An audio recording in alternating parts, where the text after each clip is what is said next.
3 பேர் சீட்ல உட்காந்துக்கிறேன், நான் ஓரம் அந்த பக்கம் உட்காந்துக்கிறேன், நடுவில் ஒருத்தர் உட்காந்துக்கிறாரு, அந்த பக்கம் ஒருத்தர் உட்காந்துக்கிறாரு. நடுவில் இருக்கிறவர் அவருக்கு வேண்டிய ஒரு பொருளை வாங்கிட்டார், அவர் மட்டும் சாப்பிட வேண்டியது தானே. அவர் என்ன பண்ணார், பக்கத்தில் இருக்கிறவர்கிட்ட சார் நீங்களும் கொஞ்சம் போடுங்கன்னாரு. இல்லைங்க அதெல்லாம் நான் போட மாட்டேன்னாரு. இவர் சொல்றாரு இதுக்கும் சேர்த்து தான் டிக்கெட்ல போட்டுக்கிறான், கொஞ்சம் போடுங்க தப்பு இல்லை சார். வேணாம் சார் அதெல்லாம் தப்பாயிடும் சார். 35,000 அடி உயரத்தில் இருக்கிற யாருக்கு சார் தெரிய போட்டு நீங்க போடுங்கன்றாரு. அப்பயும் அவர் வேணான்றாரு. சார் இப்பதான் கொஞ்சம் இறங்க போறோம் அப்படின்னாரு. அதுக்குள்ள இது இறங்கிடும் சார். என்ன விடமாட்டேன்றீங்களா?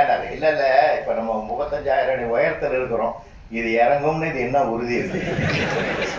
இது இறங்கிட்டுன்னு வச்சுக்கோங்க, இது இறங்கினாலும் ஒண்ணுதான், நமக்கு இது இறங்காட்டாலும் ஒண்ணுதான் அப்படின்னா சிரிக்கிறது தான் சார் நாம பிறந்திருக்கிறோம். மகிழ்ச்சியா இருக்கணும் சார். சில பேர் நீ ஊர்ல பேசுவான், நான் எப்பயாவது சிரிச்சு பாத்துக்கிறியா சார்? அது ஒரு குவாலிஃபிகேஷன் வச்சுக்கிறான் சார்.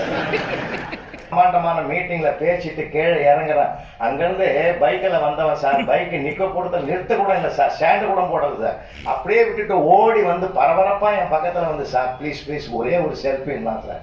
சரி இவ்வளோ ஆர்வமா அவரே எடுத்துக்குப்பான்னு எடுத்துன பிறகு உடனே கேட்டான், சார் யார் சார் நீன்னு கேட்டான். அன்னைக்கு கூட ஒரு ஆபீஸ்ல ஒரு மேனேஜர் உட்காந்துங்கிறாரு, ஒரு அம்மா, அவர் 10 மணிக்கு கரெக்டா வந்து உட்காந்துட்டா, அந்த அம்மா லேட்டா வருது, 10 நிமிஷம் லேட்டா வருது. என்னம்மா லேட்டு அப்படின்னாரு. சாரி சார் போகும்போது சீக்கிரம் போயிடும் சார். சரி போமான்ட்டாரு.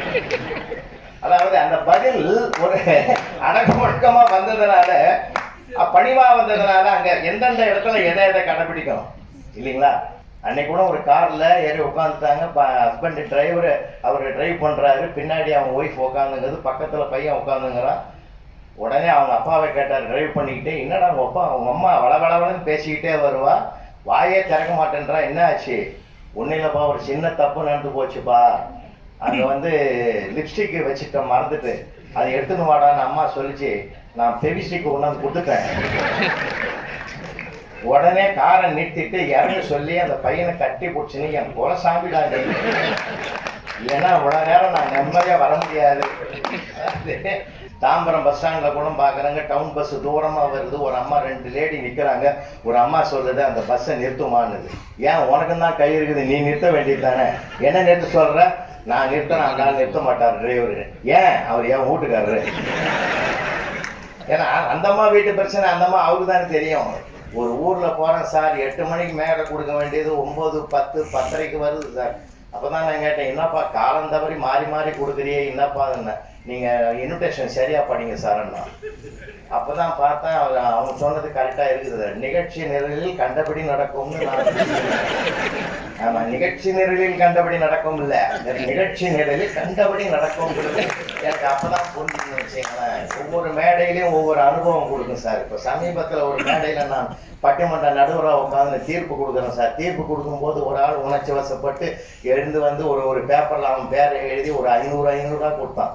10 தடவை கொடுத்துட்டான் சார். தீர்ப்பு முடிகிற வரைக்கும் 5000 ரூபாய் சேர்ந்து போச்சு. அமைப்பாளம் பேசின தொகை கூட அடிஷ்னலாக வந்துக்குதுன்னு சொல்லி சந்தோஷமா வீட்டுக்கு எடுத்துன்னு போய் வச்சான். காலையில் 6 மணிக்கு காலிங் பெல் சத்தம் கேட்டு வெளியில் வந்து பார்த்தா மேற்படி ஆள் தான் அங்கே நிற்கிறான்.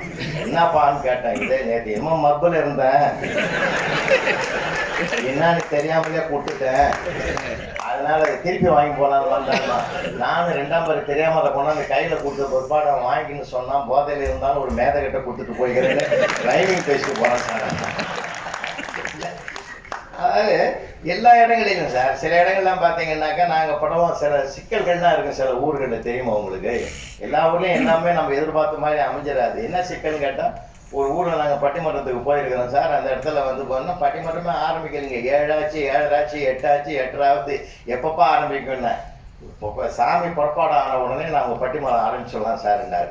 அது எப்பயா புறப்பாடு ஆகும்? அது அலங்காரம்லாம் முடிஞ்சு போச்சு என்ன? இல்லை அலங்காரம்லாம் முடிஞ்சுது சார், யார் மேலேயாவது சாமி அருள் வரணும், அருள் வந்து அருள்வாக்கு சொன்னாதான் சார் பட்டிமன்றமே நாங்கள் நடத்த முடியும், புறப்பாடு ஆகும்னார். யார் மேலே வரப்போகுதுன்னு நாங்கள்லாம் சாமியை வேண்டிக்கிறோம். அப்புறம் பார்த்தா ஒரு கூட்டத்தில் திடீர்னு அருள் வந்து எல்லாம் சந்தோஷம்டா, திருப்திடா, நீங்கள் ஆரம்பிக்க புறப்பாடு ஆகட்டோம்னு உத்தரவு கொடுத்துருது. அப்புறம் தான் எல்லாம் பட்டிமன்றத்தை முடித்து காரில் உட்காந்து நாங்கள் புறப்பட்டு வரும்போது, நல்ல வேலை யார் மேலே ஒருத்தர் மேலே அருள் வந்து சாமி வந்து சொன்னதுனால நம்ம தப்பிச்சோம்னு டிரைவர் சொன்னார். அது ஏன் மேலே தான் வந்தது. நானும் பார்த்தேன் யார் மாதிரி வர்ற மாதிரி தெரியல. எனக்கு காலையில் ஸ்கூல் டியூட்டி இருக்குது. நீங்கள் பார்த்தீங்க, நீங்கள் பேசிடுங்க சார், நான் ஏன் பொறுப்பின்னா இருக்கேன். அதனால் நானே பார்த்தேன், ஒரு முடிவுக்கு வந்துட்டேன். கடவுள் மேலே மன்னிச்சுக்க சொல்லி ஒரு பிரார்த்தனை வச்சுட்டு முடிச்சுட்டேன்.